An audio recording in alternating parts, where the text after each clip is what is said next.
तो 5 राज्यों के विधानसभा चुनावों को लेकर आज काउंटिंग की जा रही है, जहां पर कहां किसका रुझान दिख रहा है वो आप देख सकते हैं। लेकिन उससे पहले ये सवाल उठ रहा है, आपको बता दें कि वामपंथी पार्टी यानी लेफ्ट पार्टी का सूपड़ा साफ होता हुआ दिखाई दे रहा है। विचारधारा की लड़ाई में तो ये पार्टी सक्रिय लगी, लेकिन चुनावी मैदान में ये कहीं ना कहीं कमजोर नजर आ रही है। तो इसी पे बात करने के लिए हमारे साथ स्टूडियो में मौजूद है डीओ के assistant professor doctor Sandeep Kumar ji और मेरे सहयोगी हरिशंकर कुमार जी। बहुत बहुत स्वागत है आपका सर। सबसे पहले सवाल मैं संदीप जी आपसे करना चाहूँगी कि जहाँ पर लेफ्ट पार्टी का सूपड़ा साफ होता हुआ दिखाई दे रहा है, हालांकि ऐसे में अगर पश्चिम बंगाल की बात की जाए तो क्या अंदर खाने पहले ही सरेंडर कर चुकी है ये पार्टी? जहाँ तक पश्चिम बंगाल का मामला है, पश्चिम बंगाल में लेफ्ट को हटाने में एक बहुत महत्वपूर्ण योगदान जो ममता बनर्जी थी उन्होंने दिया था और पिछले 15 सालों से सत्ता में बनी रहीं। लेकिन इस बीच कई ऐसे काम उन्होंने किए जिससे कारण उनकी लोकप्रियता में काफ़ी गिरावट देखने को मिल रही थी। जो ममता बनर्जी नंदीग्राम और सिंगूर में जो लड़ाई थी जल जंगल ज़मीन की, उस लड़ाई के माध्यम जो लेफ्ट का एजेंडा हुआ करता था, उस लड़ाई के माध्यम से वो सत्ता में आई थी। और जब वो आज आ रही हैं और जिस तरह की घटनाएं जो समाज में वहाँ घटित हो रही थी, जैसे मेडिकल कॉलेज की घटना थी वहाँ पे और कई तरह की घटनाएं थी जिसमें लगातार टीएमसी के लोग इन्वॉल्व होते दिख रहे थे और जिससे लोगों में एक गुस्सा पनप रहा था। लेकिन लेफ्ट को ये लगता था कि हम कभी भी जितनी ताकत से वो मजबूत होती जा रही थी ग्राउंड पे, वो लग नहीं रहा था कि वो हरा पाएंगे उनको। और बीजेपी लगातार जो वो स्पेस था उसको फिल करती रही है और पिछले चुनाव से लेके वो हिंसा का सामना कर रही है। बीजेपी की पार्टी और कार्यकर्ता जिस तरह से हिंसा का सामना कर रहे हैं और लगातार संघर्ष कर रहे हैं सड़क से लेकर संसद तक, उसका फ़ायदा बीजेपी को लगातार मिलता रहा। क्योंकि बंगाल में हमेशा आप देखिएगा कि हिंसा होती है, चुनाव के पहले हो चुनाव के बाद हो, लेकिन बीजेपी जिस तरह से पिछले इलेक्शन के बाद भी पोस्ट पोल जो वायलेंस हुआ था उसमें ये साफ दिख रहा था कि टीएमसी के लोग लगातार बीजेपी के खिलाफ हिंसक बनते जा रहे थे। और इस बार उस डर को और उस भय को ख़त्म करने के लिए जिस तरह से अमित शाह ने एक 2.5 लाख से ज़्यादा आर्मी पर्सनल को लगाया और लोगों में एक विश्वास पैदा किया कि आप निकल के आएँ और ममता बनर्जी के खिलाफ वोट करें। और उन्होंने ये भी आश्वासन दिलाया कि आप करेज दिखाइए, अगर पोस्ट पोल वायलेंस भी होता है तो उसके लिए भी हम 1 से 2 महीने तक लगातार जो यहाँ पे पैरामिलिट्री की फोर्सेस हैं यहाँ पे रहेंगी। तो इस कॉन्फिडेंस को वहाँ के लोगों ने अपने हाथों हाथ लिया और लेफ्ट को भी ये लगने लगा कि कहीं न कहीं अगर देखा जाए तो जो फ़ायदा है बीजेपी को हो रहा है, तो क्यों ना बीजेपी के साथ ही अंदर खाने थोड़ा सा सपोर्ट करें और टीएमसी को सत्ता से उखाड़ फेंकें। क्योंकि बाद में अगर विचारधारा की लड़ाई है तो बंगाल में अगर विचारधारा बची होगी तो हम फिर सत्ता में लौट जाएंगे। ये उनका एक मेजर बंगाल के संदर्भ में लेफ्ट ये मान रही है कि बीजेपी को मजबूत कीजिए, बीजेपी सत्ता में आएगी। बीजेपी खुद भी ताकतवर हो गई है और टीएमसी को हटाना, ममता बनर्जी को हटाना पहले सबसे ज़्यादा जरूरी है। बाद में जब विचारधारा की लड़ाई होगी तो हम बीजेपी के साथ देख लेंगे। जी हरिशंकर जी, आपसे पूछना चाहूँगी कि लेफ्ट अपनी जो वोट बैंक है उनको बनाने में ऐसी असफल क्यों दिखाई दे रही है? क्या कुछ कारण हो सकता है? देखिए, पश्चिम बंगाल अभी चर्चा कर रहे थे आप डॉक्टर संदीप जी से, तो मैं उसमें एक चीज़ और बताना चाहूँगा कि पिछले चुनाव की अगर बात कर लें, पश्चिम बंगाल में विधानसभा चुनाव 2021 में हुआ था, तो उसमें सिर्फ बीजेपी के कार्यकर्ता जो हैं हताहत नहीं हुए थे, मारे नहीं गए थे, बल्कि सीपीआई, सीपीएम और कांग्रेस के कार्यकर्ता भी मारे गए थे। लेकिन इंडी गठबंधन की मजबूरी देखिए कि उन्होंने अपने कार्यकर्ताओं के हमले और उनकी जो हत्या हुई वही सवाल नहीं उठाया, चूंकि गठबंधन में थे। ममता बनर्जी और कांग्रेस के रिश्ते अच्छे थे, सीपीआई सीपीएम आपस में ये लोग इंडी गठबंधन के बैनर तले एक दूसरे के साथ में थे। लेकिन उस समय बीजेपी ने लगातार मोर्चा खोला। बीजेपी वहाँ से कोलकाता से लेकर के दिल्ली तक अदालत से लेकर के और सुप्रीम कोर्ट तक, वहाँ निचली अदालत से लेकर के सुप्रीम कोर्ट तक अपने कार्यकर्ताओं की लड़ाई लड़ी। और साथ ही अगर लड़ाई लड़ी जा रही है और मैदान में अगर उनके कार्यकर्ताओं की भी वहाँ पर हत्या हुई है चुनाव के बाद, तो उनकी भी लड़ाई एक तरह से बीजेपी लड़ रही थी। तो उनके कार्यकर्ताओं के, चाहे वो लेफ्ट के हों चाहे कांग्रेस, उनके कार्यकर्ताओं को लगा कि हमारी पार्टी तो हमारी बात कर ही नहीं रही है। हम जिस पार्टी के लिए अपना सब कुछ कुर्बान करके पार्टी के साथ जुड़े हुए हैं, विचारधारा के साथ जुड़े हुए हैं, उनकी आवाज़ तो बीजेपी उठा रही है, तो क्यों ना बीजेपी के आवाज़ को ही बुलंद कर दिया जाए। और पश्चिम बंगाल में यही हो रहा है। पश्चिम बंगाल में वहाँ पर आप स्थानीय पत्रकारों से बात करेंगे, स्थानीय लोगों से, बुद्धिजीवियों से बात करेंगे, तो वो सीधा एक बहुत अच्छा शब्द कहते हैं कि वहाँ पर राम और वाम मिल गए। तो राम मतलब भाजपाई और वाम मतलब वामपंथी, तो ये दोनों मिल गए। अब दूसरी बात है कि ममता का जो उदय हुआ था वो लेफ्ट के अस्त के साथ उदय हुआ था। उनके कार्यकर्ता टीएमसी में शिफ्ट कर गए थे। लेकिन अब जो है, अगर मान लीजिए भाजपा की सरकार वहाँ बन रही है, जैसा इस समय लीड कर रही है भाजपा पश्चिम बंगाल में, तो अगर बीजेपी वहाँ सत्ता में आ भी जाती है तो ममता का कहीं ना कहीं ग्राफ नीचे गिरेगा और उनसे जो नाराज़ कार्यकर्ता हैं वो बीजेपी में भी जाएंगे और ऑप्शन उनका वापस से सीपीआई सीपीएम में लौटने का भी होगा। तो जब तक ममता का अस्त नहीं है तब तक सीपीआई सीपीएम का उदय नहीं है, वाम का उदय नहीं है। इसीलिए वहाँ पर इस तरह का इक्वेशन आपको देखने को मिल रहा है। लेकिन जहाँ तक 2 स्टेट का सवाल है, तो पश्चिम बंगाल तो स्वाभाविक तौर पे काफ़ी टाइम से ही, 15 साल पहले ही वाम मुक्त हो गया था, लेकिन केरल भी इस बार वाम मुक्त दिख रहा है इस समय। मौजूदा अगर रुझानों को देखें और वही अगर परिणाम में तब्दील हो जाते हैं, तो मुझे लगता है कि ये स्लोगन काफ़ी आपका सही रहने वाला है कि वाम मुक्त देश हो गया है। जी। केरल की बात हुई है तो केरल में एलडीएफ की जो स्थिति है मजबूत लगती आई है, तो ऐसे में उसको किस तरीके से देखा जा रहा है? देखिए, एलडीएफ एक मजबूत फोर्स है केरला के संदर्भ में अगर देखें, और इसका कारण भी रहा है क्योंकि जो पिनाराई विजयन है वो एक बहुत ही ताकतवर नेता है और लोग मानते हैं कि पिनाराई विजयन ही लेफ्ट को कहीं ना कहीं वहाँ पे केरला में जिंदा करके रखे हुए हैं। जिस तरह से वो अपने कार्यकर्ताओं को सहयोग देते हैं और जिस तरह से उस हद तक जाते हैं जिस हद तक किसी चीफ मिनिस्टर को नहीं जाना चाहिए। लेकिन केरला का एक राजनीतिक इतिहास भी रहा है कि सत्ता वहाँ कांग्रेस और लेफ्ट के बीच में आती जाती रही है। लेकिन सवाल ये उठता है कि पिनाराई विजयन का उम्र हो चुका है, क्या इस बार कांग्रेस सत्ता में आती है तो उसके बाद 5 साल बाद क्या पिनाराई विजयन उस स्थिति में होंगे कि फिर वो पार्टी को अपने दम पे जिता के ले जाएं।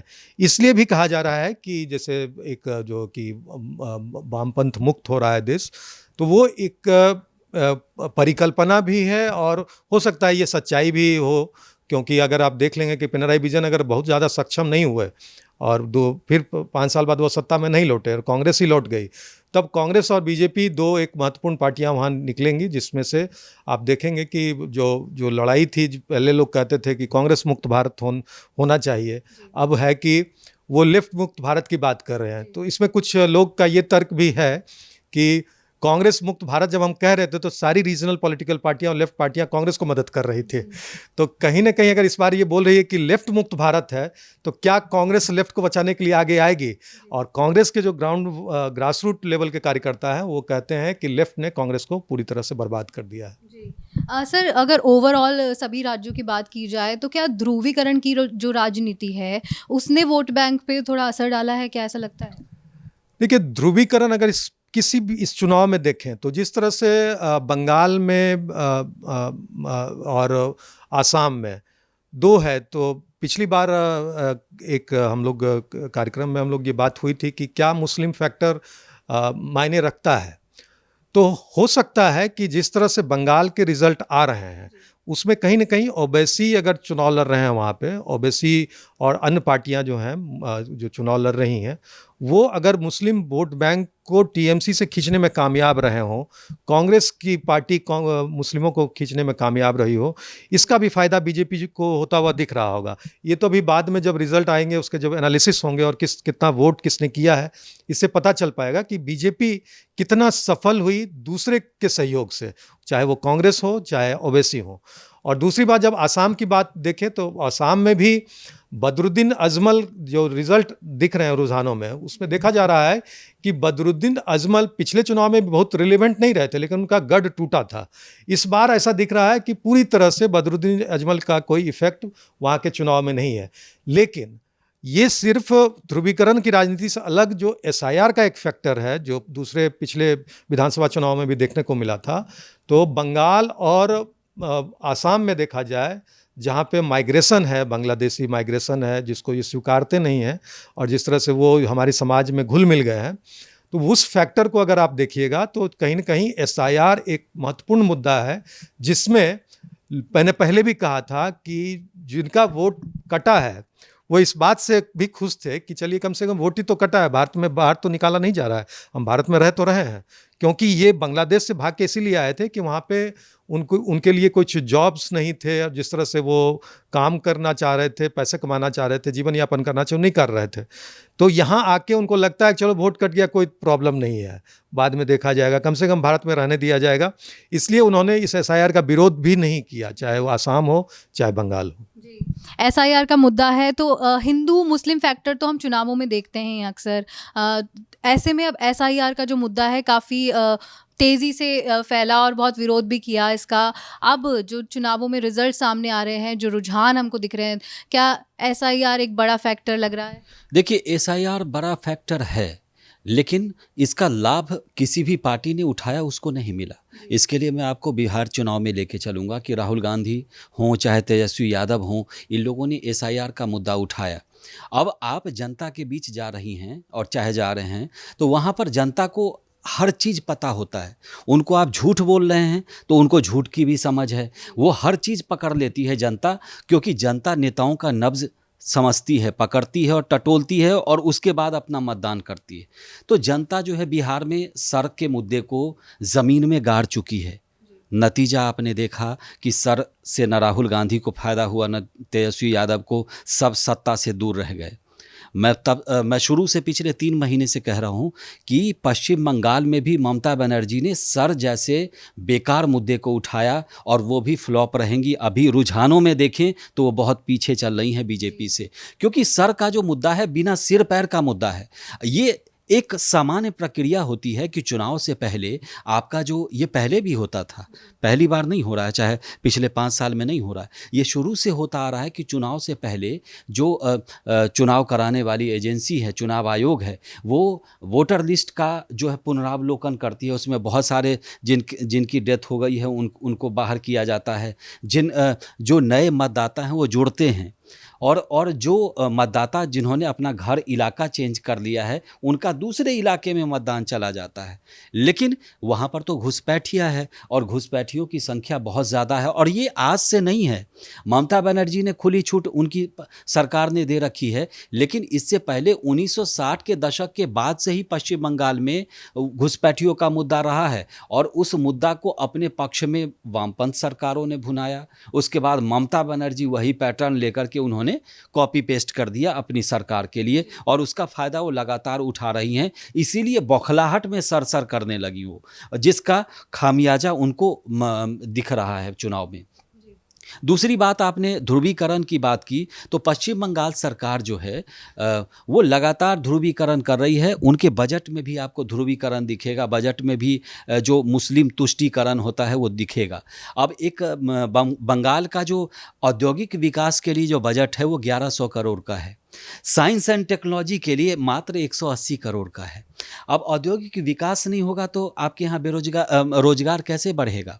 दूसरी बात, ये मदरसा, मौलवी और मुअज्जिनों के लिए उन्होंने बजट रखा है 57,330 करोड़। आप देखिए, लगभग 6,000 करोड़ पश्चिम बंगाल में बजट है। तो ये तुष्टीकरण का बजट है सीधा सीधा। आपको क्या वही दिखते हैं? आप उनको 1,1100 उनके लिए रखते और बाकी 6,000 करोड़ औद्योगिक विकास के लिए रखते। उसमें तो सभी लोग आ जाते ना, हिंदू, मुस्लिम, सिख, ईसाई सब लोग आ जाते। लेकिन आपने मुस्लिम तुष्टीकरण करना है। और याद करिए 2021 का चुनाव, प्रशांत किशोर सलाहकार थे, ममता सरकार को चुनाव लड़वा रहे थे, और उन्होंने सीधे खुले मंच से कहा था कि 30% के आगे हम शुरू करते हैं, मतलब 30% जो मुसलमान पश्चिम बंगाल के जो मतदाता हैं वो सीधे सीधे तौर पर टीएमसी को वोट करेंगे, उसके आगे हम माइनस प्लस देखेंगे। तो कुल मिलाकर के ममता बनर्जी वही पॉलिटिक्स करती आ रही हैं। सायोनी घोष का बयान देख लीजिए, वो काबा और मदीना की बात करती हैं अपने इलाके में जाकर के, बहुत अच्छे गीत में उसको ढाल दिया था उन्होंने, हर मंच से वो बोलती थी। लेकिन जब यूपी से योगी आदित्यनाथ जाते हैं और जब वो हिंदुत्व की बात करते हैं, भगवा सनातन की बात करते हैं, तो वो हनुमान चालीसा अपने मंच से सायोनी घोष हनुमान चालीसा का पाठ करने लगती हैं। जब लगता है टीएमसी को कि नुकसान हो गया, उससे पहले आप देख लीजिए वहाँ पर बाबरी मस्जिद का निर्माण और ये टीएमसी के नेता कर रहे हैं, हुमायूं कबीर। और बाद में जब ममता सरकार को लगता है कि इससे तो घाटा हो जाएगा चुनाव में, ये तो एकदम से मुस्लिम तुष्टीकरण वाला मामला हो जाएगा, जब बीजेपी ने मुद्दा उठाया, तो फिर डैमेज कंट्रोल के लिए उन्होंने हुमायूं कबीर को पार्टी से निकाला। और हुमायूं कबीर ममता को काटने में, उनके वोटर को काटने में एकदम सफल रहे हैं। अगर कुछ भी परसेंटेज काटते हैं मुस्लिमों का वोट, तो उसका फ़ायदा कहीं ना कहीं भाजपा को, मतलब भारतीय जनता पार्टी को मिलने वाला है इस चुनाव में। हम हमारी चर्चा में बात कर रहे हैं लेफ्ट पार्टी की। तो लेफ्ट पार्टी जो वामपंथी दल है, उसको अगर इस चुनावों में एक अच्छा फ्रेम नहीं मिला, तो ऐसे में अब वो कहाँ स्टैंड करती हुई दिखाई देगी? देखिए, लेफ्ट लगातार जो पॉलिटिकल स्पेक्ट्रम है भारत का, उसमें लगातार लेफ्ट धीरे धीरे कमज़ोर होती जा रही है और पीछे हटती जा रही है। मैंने तो अब ये भी देखा है कि नए जनरेशन के लेफ्ट जो हैं, जो यंग हैं, जो एक नया तबका जो पिछले 20-30 सालों में जॉब अपॉर्चुनिटीज़ के लिए लगा और जो सब है, वो अब जो लेफ्ट पहले श्री राम का नाम लेने से कतराती थी, वो अब जय श्री राम लाल सलाम कहने लगी है। इसका मतलब है कि उनको भी राम का महत्व समझ में आ गया है, जो उनके पूर्वज समझ नहीं पाए थे। लेकिन सवाल ये है कि क्या देर हो चुका है? क्योंकि सत्ता से बाहर जाना, जैसे बंगाल में ही 15 साल से सत्ता से बाहर जाना, इसका मतलब है कि उसके सारे जो टॉप ब्रास के लीडर हैं वो सारे पॉलिटिक्स से ख़त्म हो चुके हैं। और जो नए लोग हैं, क्या वो सत्ता में कभी भागीदारी कर पाए हैं? नहीं कर पाए हैं। तो उन्हें वो सत्ता कैसे हासिल किया जाता है, उसे कैसे बनाया जाता है, उसको कैसे चलाया जाता है, ये उनको पता नहीं है। तो बंगाल में लेफ्ट जो है इसी दौर से गुजर रहा है। और केरला में भी कमोबेश यही होगा कि जब एक लेफ्ट में ही या किसी कैडर बेस्ड पार्टी में एक बहुत ताकतवर नेता कोई हो जाता है, तो उसके आसपास के जितने छोटे नेता होते हैं, कहीं ना कहीं वो साइडलाइन होते चले जाते हैं। और नए लोग जो ऐसे होते हैं, जो पावरफुल लोगों के साथ बने रहना चाहते हैं, वो चापलूस टाइप के जो लोग होते हैं, वो धीरे धीरे उनके साथ चलते चले जाते हैं, जो अंततः पार्टी को नुकसान पहुंचाते हैं। ये कमोबेश भारत में सारी पार्टियों में ये प्रॉब्लम देखने को मिल रहा है आज के दौर में। जी। तो देखना होगा कि क्या कुछ इन चुनावों में रिजल्ट निकलकर सामने आते हैं। हालांकि अभी तक लेफ्ट पार्टी का सुपड़ा साफ होते हुए नजर आ रहा है। अब वो कैसे अपनी पार्टी को समेटकर और किस तरीके से आगे परफॉर्म करती है और क्या कुछ नज़रिया रहता है लेफ्ट पार्टी का इसको लेकर, वो देखने वाली बात रहेगी। आपका बहुत बहुत धन्यवाद हमसे बात करने के लिए। इसी के साथ मैं स्फूर्ति सिंह, आप देख रहे हैं भारत एक्सप्रेस।